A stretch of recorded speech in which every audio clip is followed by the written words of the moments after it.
Computer-driven question, theorems and pre-theories in geometry. So I'm happy to introduce Professor Moira Chas, who was the second postdoc that Rutgers Newark ever had 20 years ago, maybe 40 years ago.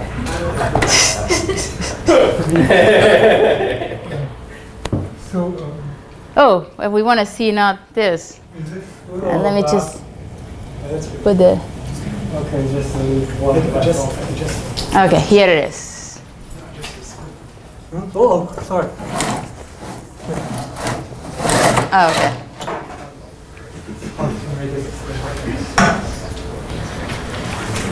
Okay, so as I said, I was finishing grad students when I visited here. It was very nice, and it was, before Thanksgiving I came, and at that time,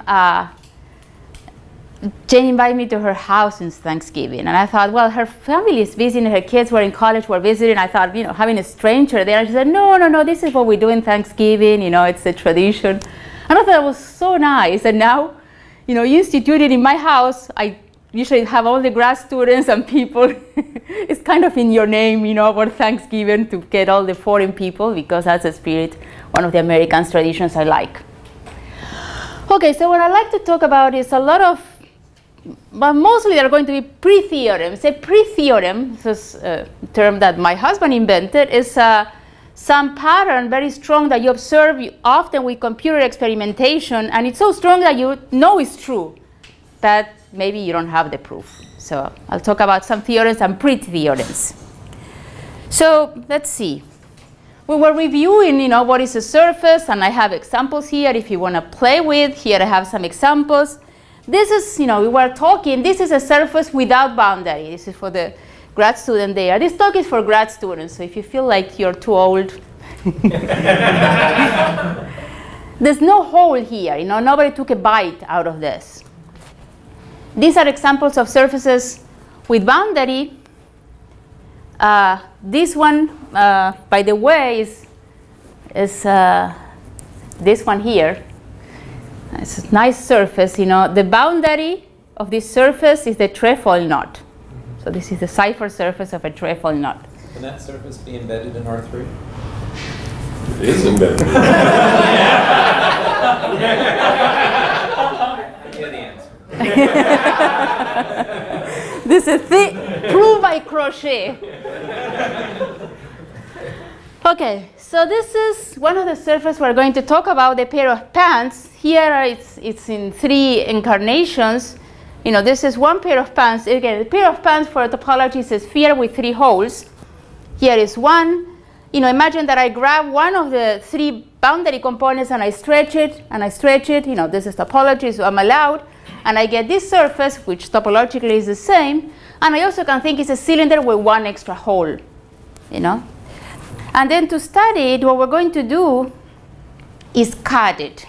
So the way I'm going to cut it is I'm going to do cuts that go from one boundary component, maybe to the same or to another. And when I cut, I can't separate my surface in 2 pieces. And the cuts, they are not going to cross each other. So this, a pair of pants have very few possible cuts. So here it is done. And then I label the cuts. And you open up, and you get if I open this up, I get this polygon with labels. And these labels, are, if I re-glue, I get the surface back. I glue the A with the A and the bar with the bar. So then the information of the surface, the topology, is here in these words. Sometimes I use capital A because in the computer putting, a bar is very painful. So capital A is the same as A bar. So the word A, capital B, B corresponds to this sphere. It's a circle, it's a ring of letters, an oriented ring of letters. That's a surface word. And you give me a surface word, and I know how to construct a surface. It has some letters, I make a 2-angle, and I label every other edge, and I attach letter with letter. Right now, you can say, well, why are you confusing me? Why do you put letter and letter bar where the only thing these letters are doing is glue an edge with each other?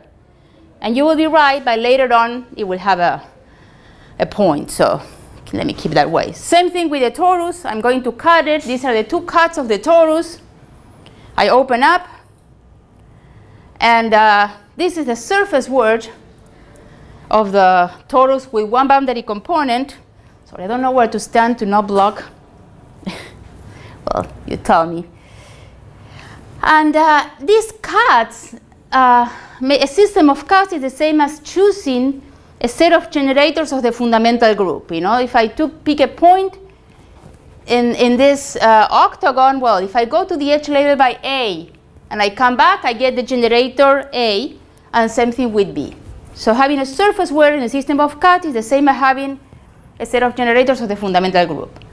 So here, you know, all the information of the surface as a, you know, surface topologically is there in these surface words. And now that we have a surface, we're going to look at curves on the surface. So here is a curve, and one of the reasons these systems of cuts and the surface word are useful is because sometimes when you open up, certain features are much easier to see in the flat object. So here I have all the intersection points, which is something I want to study soon. But first, I said, what is a curve word? So a curve word is some word I'm going to have to label a deformation class of curves. I'm interested in curves up to continuous deformation. Should I close? Yeah. So the curves I'm considering, you know, they have no beginning or end. And if I want to check, you know, what is the label of a curve, I start at any point, say here, and I follow the arrow. So this is A. Now I'm glued, so I mean the second point from the top, so I come back here.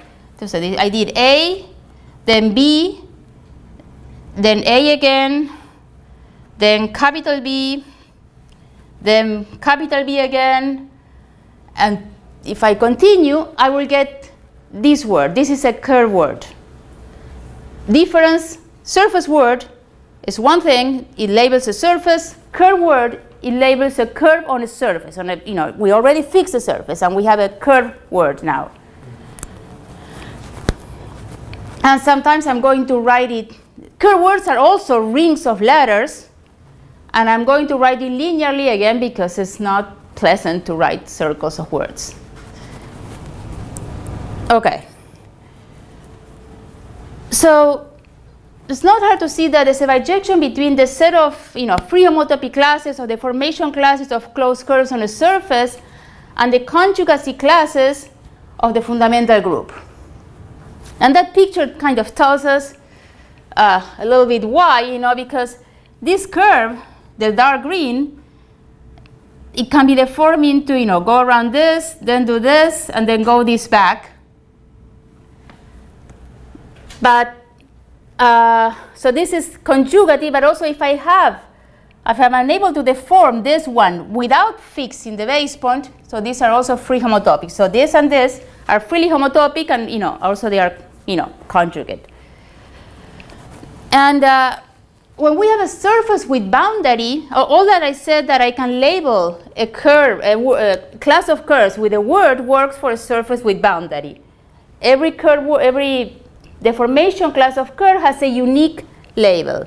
When the surface is boundary, then we have this bijection. Now, it's very nice to have, you know, words and curve words, because these curves, these words also, they are going to have encode some of the properties of the curves, and one could put words in a computer. So we have a curve word, which, remember, it labels a deformation class of curves in a fixed surface, and the three numbers we can associate with this. It has a self-intersection number. This is the smallest number, you know, this is a deformation class of curves. I'm going to count the smallest number of times in which the curve crosses itself. That's the self-intersection number. I can also study the word length. So if you give me a set of generators, how many letters do I need to label that curve? And of course, this is provided that we are given a set of generators. And finally, if we have a word of measuring length of curves, and it's a nice way that maybe you have the shortest one in a deformation class, you have the length, the length of the shortest curve, that's the geometric length. So these are 3 numbers. And the idea will be study certain relations and counting using these 3 numbers. So this is a quiz now, pop quiz. Yeah, to determine the word length, self-intersection number, and geometric length of this curve. Grad students. I'm not going to have the old people.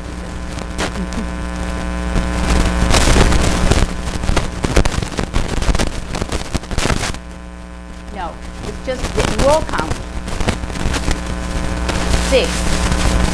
Still self-intersections. Are you sure it's 6? Are you sure you cannot deform that curve and get a class with smaller self-intersections?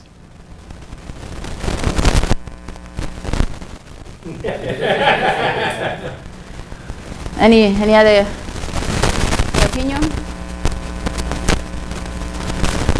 Self-intersection. So self-intersection, it is true. There are 6 points here. 1, 2, 3, 4, 5, 6.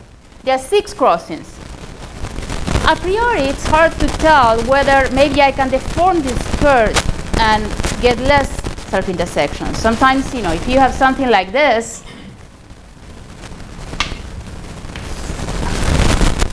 if you have a piece of your curve that looks like this, you have 2 extra self-intersections. But you're right, it's 6. In this case, this is the smallest self-intersection number. You cannot deform this curve into a smaller number of points. Well, the word length is clear. We can count the number of letters. It's 7. What about the geometric length?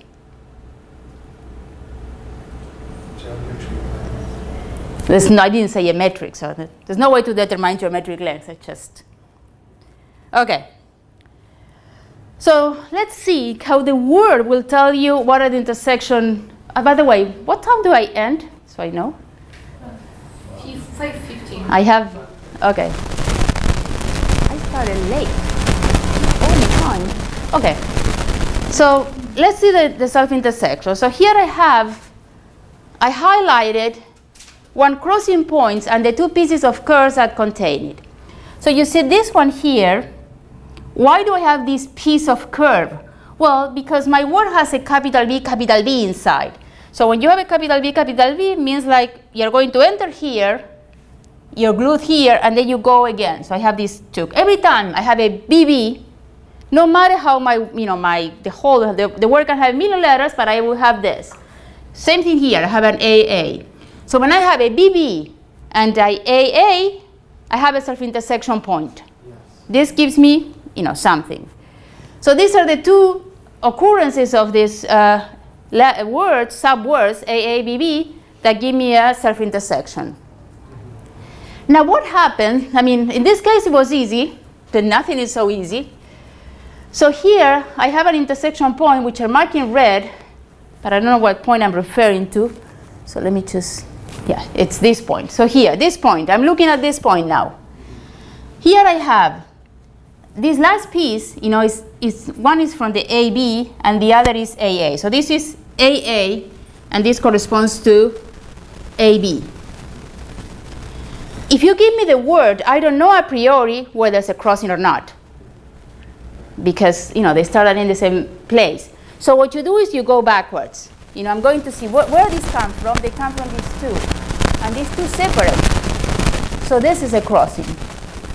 So I'm looking at backwards, and if they do something like this, come, from different edges, you go to the same edge, and then maybe you are together, going to the same letters for quite some time, and then if at the end you do like this, there's a crossing. If at the end you do like this, no crossing.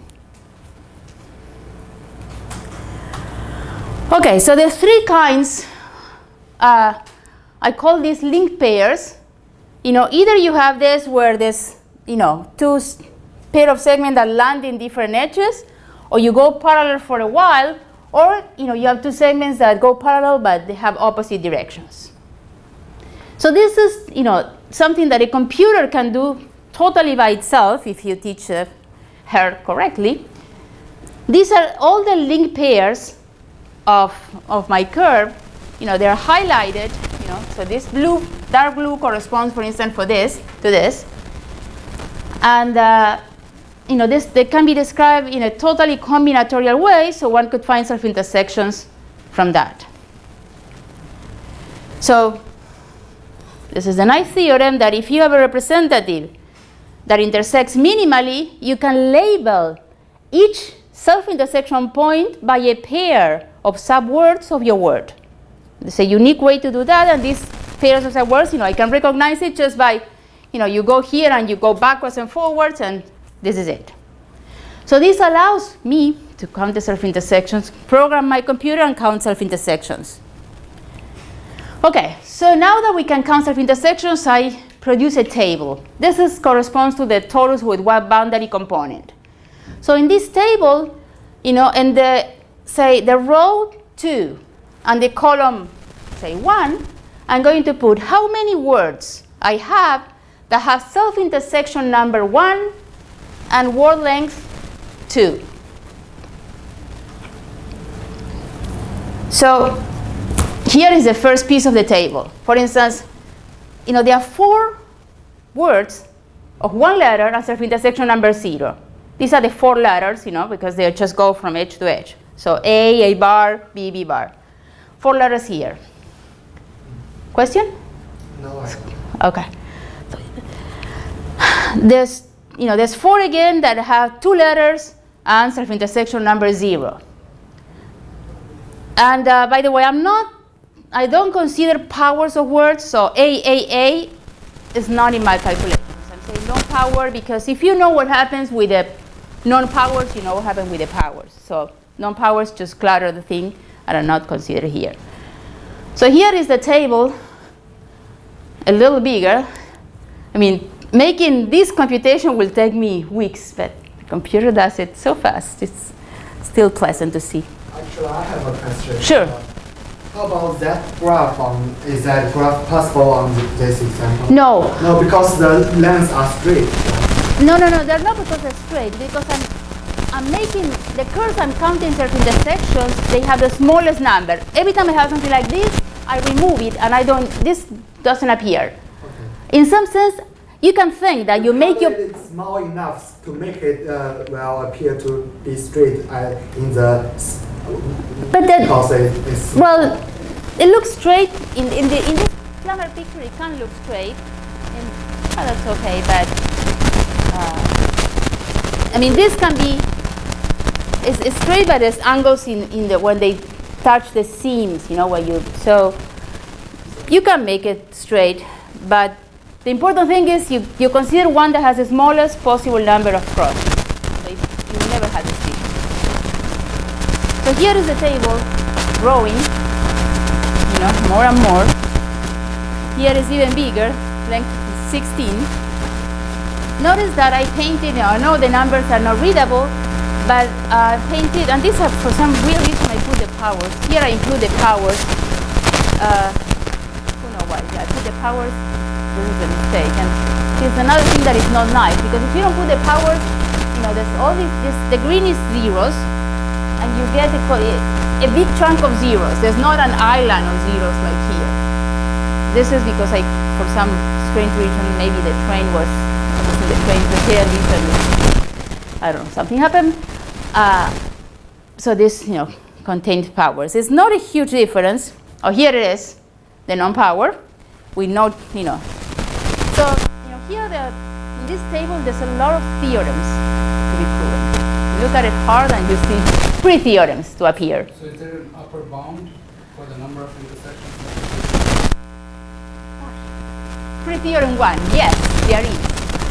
I was not going to talk about it, but I proved with my colleague Tony Phillips that if you look at, for instance, all the words of the word length 9, the maximum number of self-intersection is a polynomial of, if you have word length L, it's a polynomial of L squared. So it's something like L squared divided by 4 plus something times L plus something. That's on the nose. That's the maximal possible number of self-intersection you have on the torus. No, that's a super theorem. That's it. Yeah, so you see here, this is a parabola. So yeah, it's a theorem. I'm going, it's in fact, it's how do you call this? When you have these two polynomials, one for L even and one for L odd, but they both have the leading term is the same. So this is L even, L odd. I may have it here, but no planning to talk about this. But anyway, yes. I mean, this is the maximum and it's achieved. And this is another way to look at this table that I particularly like. So here I painted in black when there's no curves. In light, I think I wrote it down. In light orange or light yellow when there's very few, and in red when there's a lot. So you see here, you know, there's very few, more, an enormous amount, and less.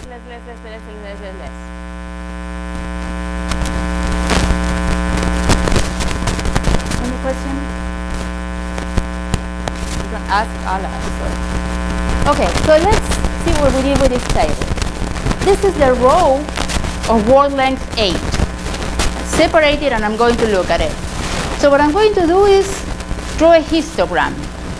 Above each of these cells, I'm going to draw a rectangle with height proportional to the number of curves I have in each cell. So this is it. Anybody wants to risk what happens when I have? Yes? Huh? When you have what? When I have more and more word length. Oh, it's going to become like this very even distribution. Even distribution. Everybody thinks that?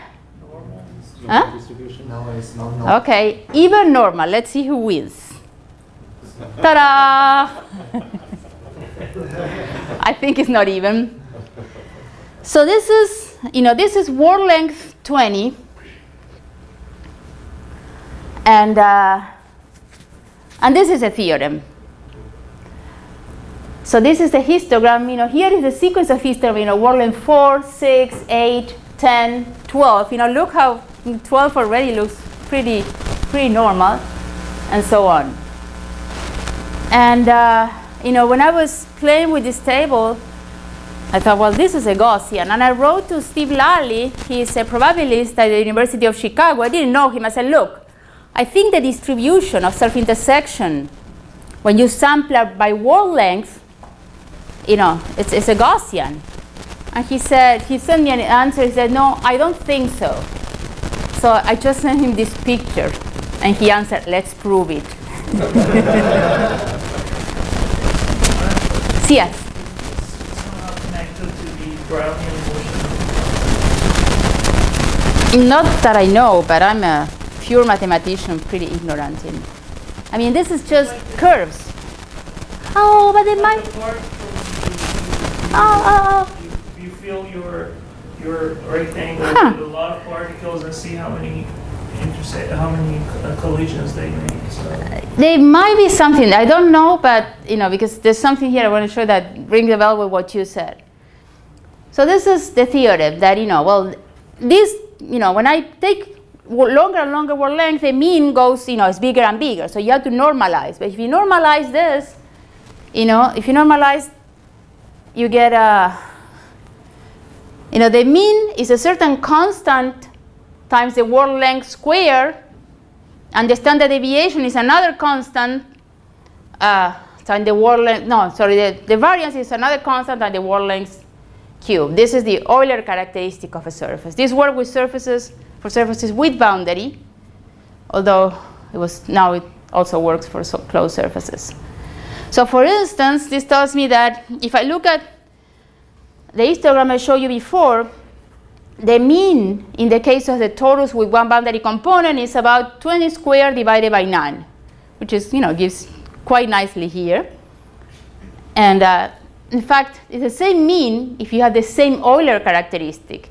These two surfaces that we were playing with in the beginning, if you know what the Euler characteristic is, well, they have the same, the formational drag, they're figure A, so the Euler characteristic of both of them is -1. So they have the same mean of intersection of a given world length. And here is something quite pleasant. Now, if you look at, pleasant for me, but which is what matters, I'm here. So if you look at a desk and you throw sticks, randomly, so that, you want the uniform measure in pairs of points, that's the way they fall, the expected number of intersections is n squared divided by 6. And the standard deviation is nq divided by 6, where n is the number of sticks you are throwing. Now, notice that when you have a large Euler characteristic, enormous, what is going to be more or less the constant, the mean? Well, the mean, this is more or less 1/3 when the Euler characteristic is very large. So you will have L squared times 1/6. So this goes to 1/6. I have a 2 here. So when the Euler characteristic is very large, the mean is L squared, world length squared, divided by 6. And the variance is L cubed. And then here I have 2 and 2, but here I have a 2 squared. So it's 1 divided by 45 times L cubed. Exactly the same as here. So a large Euler characteristic works like throwing sticks randomly on a desk and counting the number of crossings. This 45, I found it after we proved the theorem and it was published and everything. And it was so pleasant, have that 45 in the denominator. This is a complicated computation. When I saw the 45 there, I felt so good about life. Okay. And there's an analogous result for closed surfaces. So, okay, I'm going to skip this because, yeah. Oh, and this I have to say because this is a theorem. So now I'm going to do the same table as we did before. So but now you take a fixed word and compute the intersection or curved word and compute the intersection with all the other curved words of word length L. So this is this table. I fix a curved word, A, B, A, capital B, and then I'm intersecting all the other curves with this one and counting how many I have with a given intersection. So for instance, here in 3, say 3, 4, I have one curve that has one intersection with this and word length 4. Well, she was a high school. She proved the theorem. She was working, with this primes project. She's an amazing girl. And then she proved a theorem, and the proof is very different than the proof we have. Our proof, the proof of the theorem of the intersection. When you count intersection, we are counting pairs of subwords. So if we had to count only single words, how many, if you take a random word out of a bag, the distribution of A's, of the random variables, just A's, how many A's do you have? That's normal, like a very long word, how many A's I have is normal. In this case, you have to take one and, you have to count not A's, but, certain words. So counting those words was, she had to, study Markov chains, and in our case, it was different because we have to count pairs of things, and there's no Gaussian that comes so easily. We have to work with a probabilist that knows things and theorems to kill that. Okay. Oh, here is an experiment I like. So here is another experiment. This is I did with an undergrad student and Bernie Maskit, who taught us how to parameterize. Now we're going to have a pair of cans, like this one we've been discussing. And you have a length of, now you have a metric, a way of measure distances. And you can compute the length. We are going to have a metric of constant negative curvature. So every deformation class has a shortest curve, which is a geodesic. And I'm going to take the length of each. So I have this surface, and I'm going to look at all the curves of word length L, word length, And to each of them, I'm going to compute the geometric length. So that's the distribution. So again, all the words of word length L, and each of them has a geometric length. And look at that distribution. So the pair of pants, it's a nice surface, and the metric you have in the pair of pants is determined by the length of the three boundary components. Here you have, remember that this was 1, 2, and 3. So each triple of numbers will gives me a unique metric. So this is what happens. This is the metric where the three boundary components are 1. This is that distribution of geometric length sampling by word length. This is 10, 0.11. This is 0.1110, and this is 2.6, 2.5, 2.65. Now something should look strange here. This is a pair of pants. I have three boundaries. The three boundaries have equal status. There are three boundaries. Well, here there's one that is longer. But notice, I did this on purpose, that in my triple here is 10, 0.11. And here I have 10, 0.11. The same triple appear in different orders. So this is not clear. I'm telling you well, but these two have very different histogram. So what happens is I'm sampling by word length. Now the word length is you have to choose a set of generators. So I have three curves, and I choose 2 or 3 simple curves here, and I choose 2 to be the boundary component. That choice makes the third one different. So now when I do this, since I have a 10 here, when the last one is a 10, I have all these things which tells me, going around the 10s. Well, this one, gets a little more homogeneous. But we didn't prove this. This is a pre-theorem. We published it as a pre-theorem. And now the strong suspicion is at the end, at the limit, this will be a Gaussian. Because, here you see these weird things because, there's jumps about every multiple of 10. But multiples of 10 are going to get tiny when I'm sampling by an enormous word length.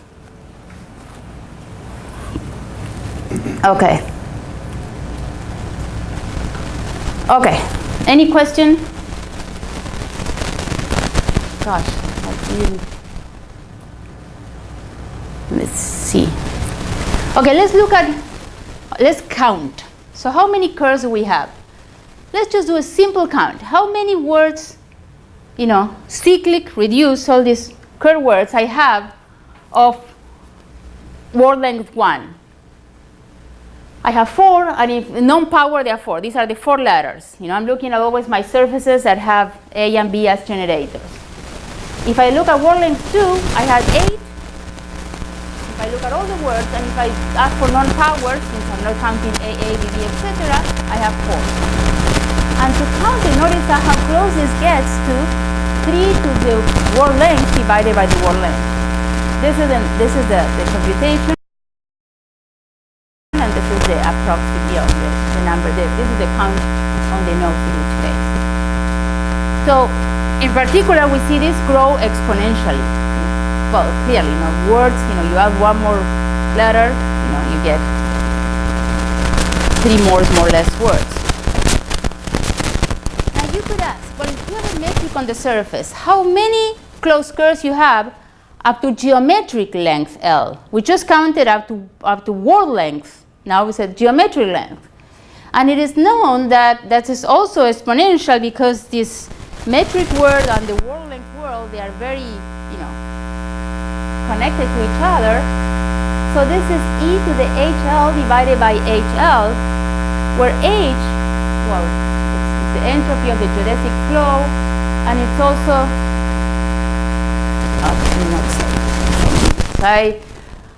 so these two things, I said we have exponential, and I like to illustrate that result because that's what computers are for. So here in red, I graph in the L, I picture the y coordinate is how many curves we have up to word length L. And notice how nicely I put this, I computed this h, I just approximated using these numbers. So I know how many, I know the x and y coordinates, so this is how it follows this. This is the picture of that theorem. And here is the picture again. And anyway, one project is I like to, even if it's a little raw, the approximation, it will be nice to understand better this h in this computation might help. This is for two special metrics. I choose two metrics for this talk, and I prepare all these graphs. Okay, so now let's concur with no self-intersections. They're called simple. Now, the word simple might be misleading. This is a simple curve that has a story you can ask later, because I have very little time. And I want to count not all the curves. I want to count how many curves I have up to geometric length L and that have no crossings. So here is the picture. The red is again the picture as before. Here I have the L and how many curves we have up to that length L. Notice this is a parabola here, something times small number times x squared. Notice how nicely they approximate. And this is a result of our first woman Fields Medal as part, a little portion of her wonderful results. She studied the growth of simple geodesics of how many curves with no crossings up to geometric length L you have on a surface. That grows like a polynomial that depends on the surface. It's a polynomial is L to the 6g minus 6 plus 2b. G is the genus, b divided by the components, and there's a constant that depends on the metric. So this is the growth. This is the leading coefficient of the polynomial. It's even better than computed just, the degree of the polynomial approximates. And a nice thing to do is this graph, which I call it the inverse, which here what I do is in the place k, the length of the kth curve. So I look at all the geodesics and order them from the smallest to the largest. And then in the place k, I have a certain length, Lk, and I plot that point. It's like kind of the inverse of that function in some sense. So this is like a square root. This seems to approximate pretty well the length. So I have to, this is not even a pre-theorem, something that I like to think about soon.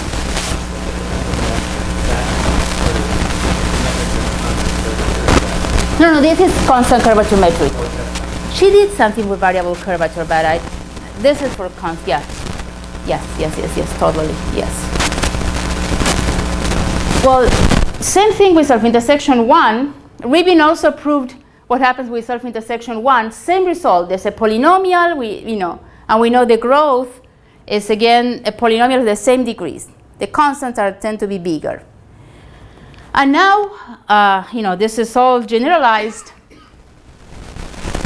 Mirzakhani and other people studied that always the growth, if you look at all the geodesics in constant negative curvature or self-intersection k up to length L, this is like a polynomial of the same degree as before, multiplied by a certain rational that depends on k, multiplied by a constant that depends on the metric, and this is a multiple of p, multiple of a power of p.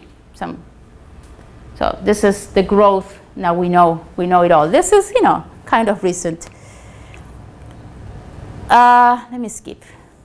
Okay. Now let's look. Any question?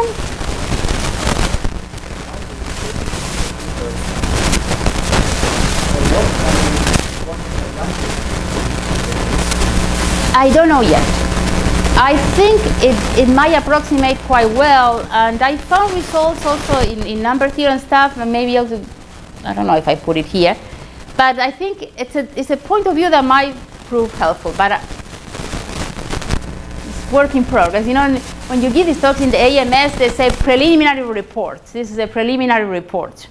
My life is a preliminary report. So the earlier theorems we were talking about, there was no constraint on the number of self-intersections. Yes. And then Ms. Rakhani's work, you fixed the number of Yes. self-intersections. So I guess I'm wondering if you take the sum of her formula over all k, you get your formula. The thing is, the sum of her formula over all k, it's, when you look at, let me just, I did try that, but I think it's kind of, at least for me, hopeless. This is not, let me just go fast. I want to see the table that I showed you before. So this is a piece of the table. So, by the way, this is a word length, but it works very similar to geometric length. So here I have the rows are word length, columns are self-intersection. So what she's saying is that, well, the growth here, it's a polynomial of degree 2, for instance. The growth here is also a polynomial of degree 2. Now, this width goes to infinity, and the constants, for each cell, the constant for each k, are very hard to determine. So they're all the same polynomial, but adding over these constants, and since the width goes to infinity, I didn't see, I tried something like that, but never arrived anywhere.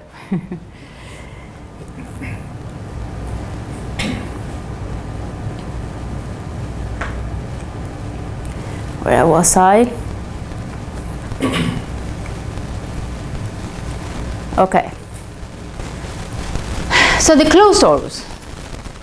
This is the bagel that we all know well. So in the closed torus, you know that the fundamental group is a free abelian group with 2 generators. And this abelian, every deformation class can be labeled now by a different word, like a to the I, b to the j, where a and j are integers. Now, here is a second pop quiz. Which of these a to the I, b to the j give simple curves, with curves with no self-intersection, with the smallest, when I mean no self-intersection, I mean there's a representative with no self-intersection. One of them is 0. What's that? One of them is 0, or both are 1. One of them is 0? Those, yes, but there are more. Also, if you take both 1. Both 1, yes, but there are more. I and j, the GCD of I and j has to be 1. Wow. Yes. How do you know that? SL to Z. Okay. So so the answer is, well, I think the idea is you can look at a cover here, and I think I have a curve. So let's look at this curve, This goes 2 in this direction, 3 in this direction. So it's, a square b cubed. Of course, the way the labels are, what I'm crossing. So this should be, if I follow the label, it will be a, b, or, whatever is the capitalization. And I can always, if I have to go from here to here, I can always deform it, and that deformation I can do it also in the torus. So basically, I can straighten up, and then the only problem I may have is that if I do twice exactly this curve, like this, the curve has to go over itself, and then it's, it's going to cross. If you go twice around something and then cross, you have one crossing. So what you cannot have is a curve here that is a power. So a to the I and b to the j, it cannot be a to the something else, b to the something else, power something different from 1. So yes, we need the GCD and IJ to be 1. Those are the simple curves. Well, it turns out that if I want to know how many do I have of word length L, is the Euler function of L, because the Euler function counts how many numbers relatively prime. So you have I determine J. How many numbers smaller than L and relatively prime with L. So if L minus I will be the other one. So this is, and it's twice because they can be in this orientation or this orientation. So this is how many have a word length exactly L. Now, let's look at the torus with one boundary component. This is a universal cover, and if you didn't see that, think of it as an unrolling of the torus. But it's a special unrolling. This is the boundary component here in red. The cover. So if I want to do a simple curve, or one, it's clearly that this curve, when I roll it back, if it's not a power, again, it will be a simple curve. So again, it's like how many move in this direction and how many move in that direction. Just tighten it out will give me a simple curve. So I have again, as before, the Euler function of L, curves of a word length L, simple curves of word length L. So there's twice the Euler function. This is now different. Before the torus with no boundary, now it has one boundary.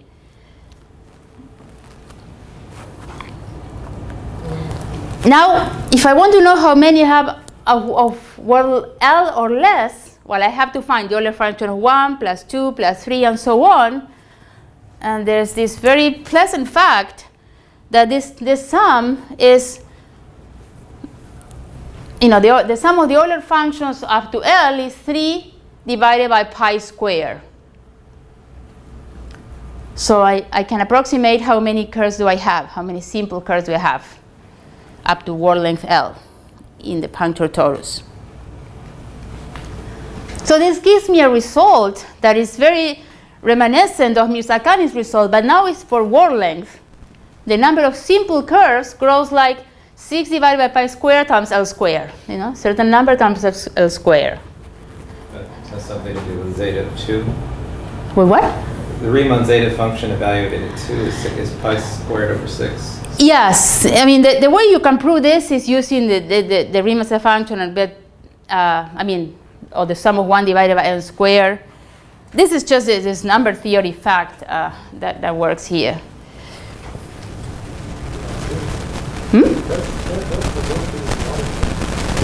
What's that? Yes. Yeah. So now what I like to count, and I want to do another type of counting. I want to count orbits. So one way to think of the orbits is I'm going to have this is my phone that is telling me that I have to teach my class, but I have a substitute today. Okay. So I'm going to look at a curve, and I'm going to look at the image of my curve under all possible homeomorphisms of the surface. Now, in fact, I want to do something slightly different because I'm looking at the formation class of curves, so I'm going to apply the formation classes of homeomorphisms, so components of homeomorphisms. If it's too much, I think you apply homeomorphisms. And I want to know how many different, if I start with a curve and I apply, these elements, a mapping class group, I get infinitely many curves. But maybe I have 2 of these, maybe my set of simple curves is divided in 2,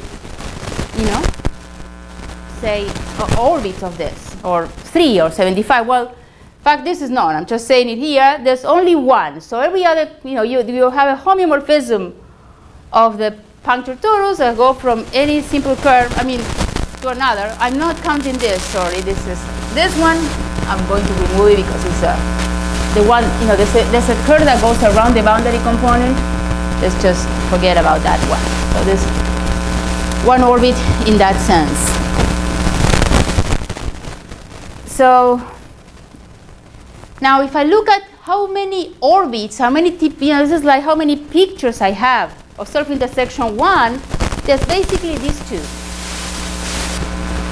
And they are different, we can see, for instance, if you take the complement, if you remove the curve from the surface, you see they have different, the complement is topologically different, so these are not the same curve. So these are 2 orbits.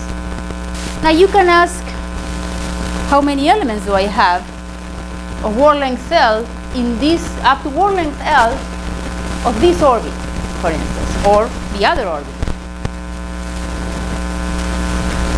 Well, it turns out that the number of elements that are in the orbit, the images of this curve, is 4 times the Euler function of L minus 4, the number of elements up to word length.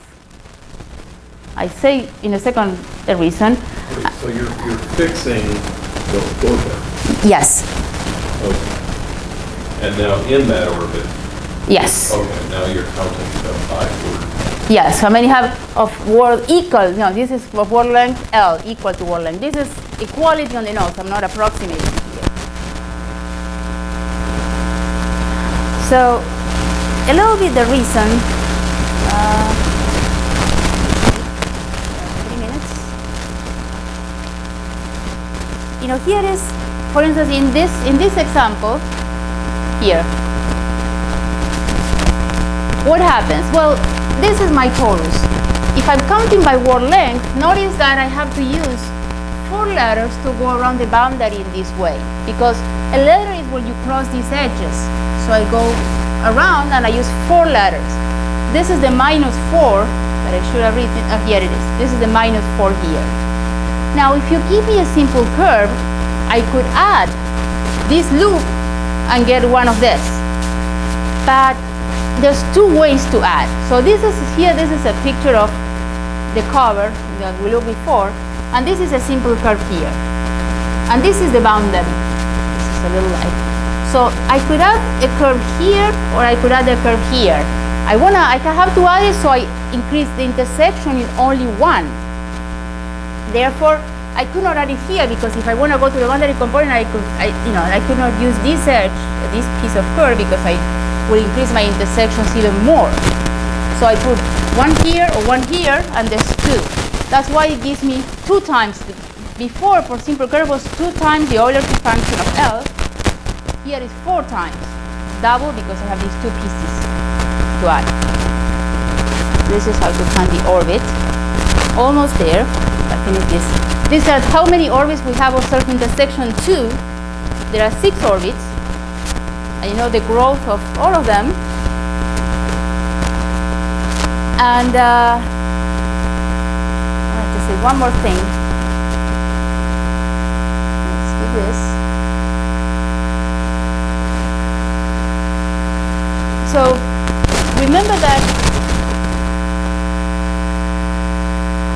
we discussed that Mirzakhani proved that the growth of simple curves in the torus or in curves of intersection K, in fact, she studied not she studied self-intersection K, but in fact she studied orbits. The same result I said for all geodesics of intersection K works for all geodesics in an orbit of a given curve up to length L. How many do we have? This is the asymptotic bound. So if you have it's a rational that depends on the one element of the orbit times a constant that depends on the metric times L squared. This is we're in the punctual torus times this volume, pi squared divided by 6. And I was computing the growth of all my little orbits, and I was noticing that the growth of, if I count by geometric length, I get the same that if I count by word length. The rational, this rational number here, is the same of the rational number I find by the growth. In alpha is, I have all this. So one should be, this is P alpha, and this should be P alpha. It says Q alpha. N alpha is my coefficient. I should have put it here. Q alpha is my coefficient, okay? The one I find for the growth of word length. And the other is P alpha. And the other is the one that Mirzakhani finds. And there was a strong evidence that they were the same. That was a pre-theorem. And quite recently, Vivek Erlandson proved that theorem. So these are the same, the word length and geometric length give the same growth. I want to do one more tiny thing. I know my time is out.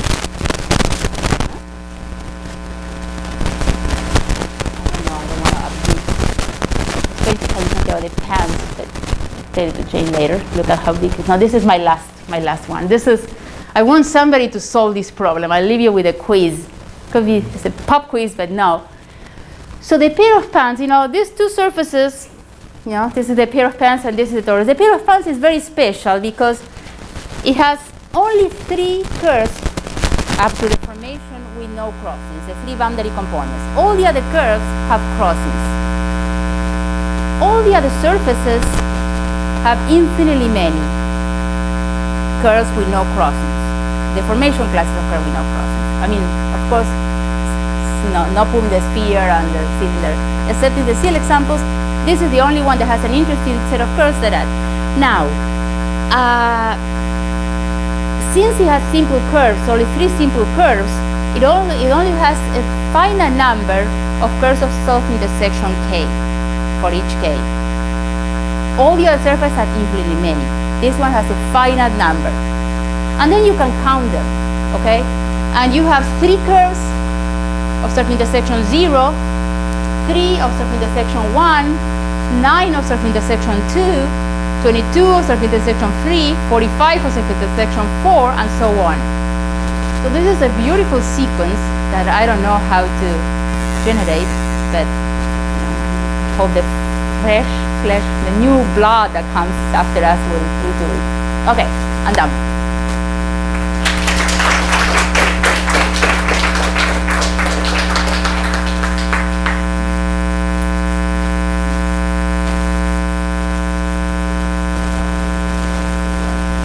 Yes. Well,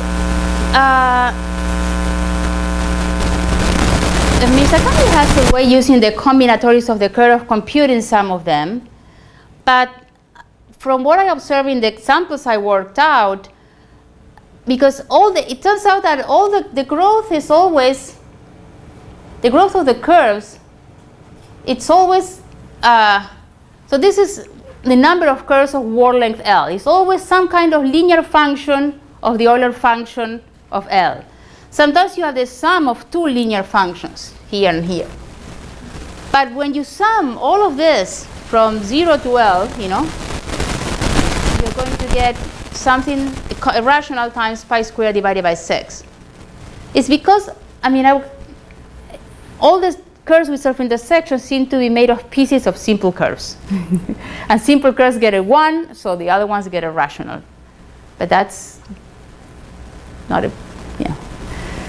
even a pre-theorem. Yes? So when you feed that sequence to the second Yes. video, Yes, many times, nothing comes. I do it weekly, I tried everything. I tried, because they are very large numbers. So when you look at the super large numbers, if you put 2 of them, there's already nobody. If I can look at the enormous numbers, look at what I have here. If I look at this and this, there's nothing that has one or the other. Yes?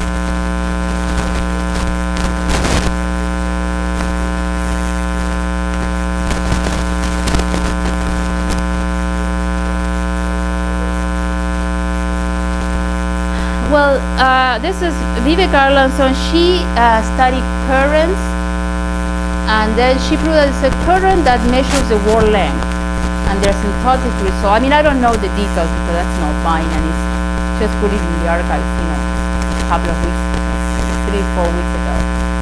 But the idea is, there's a way to measure word length asymptotically, and these currents have these ratios, and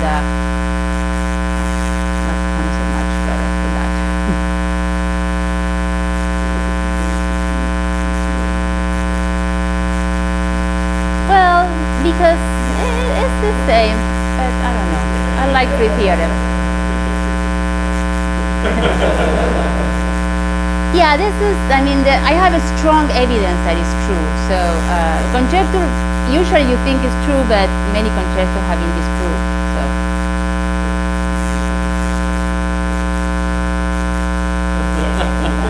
No, and I will never have to.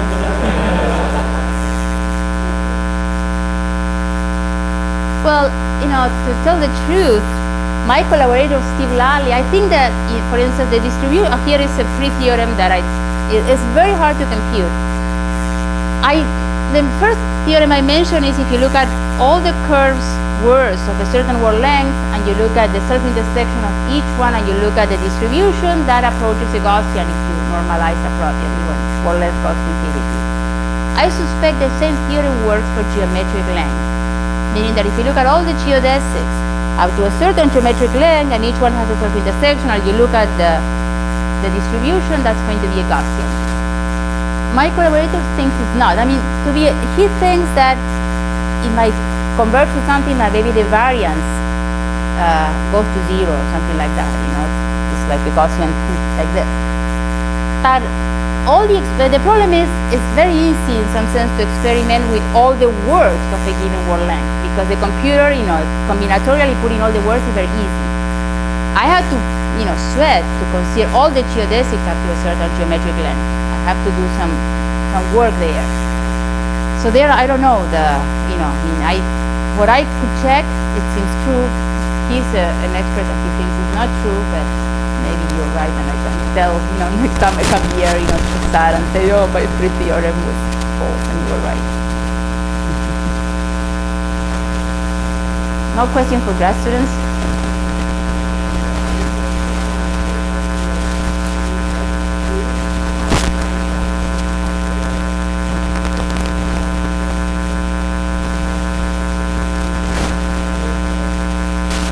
What's the question with? Yeah.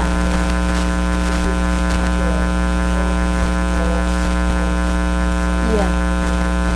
But there's two different things. You know, when I cut the geodesic, I'm looking at topology. I'm looking at the formation classes of curves. So no matter how I cut, I can always deform my curve so it crosses the smallest possible. When I think of geodesic, I have a metric. And there, if you're looking at the cut should be itself a geodesic. But in the first examples, you know, there's no metric. So everything can be deformable to make the shortest intersection. So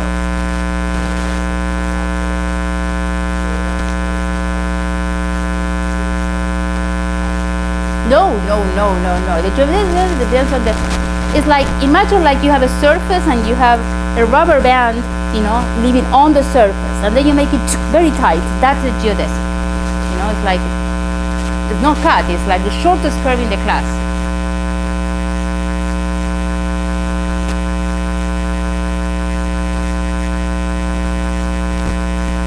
Okay, we're done.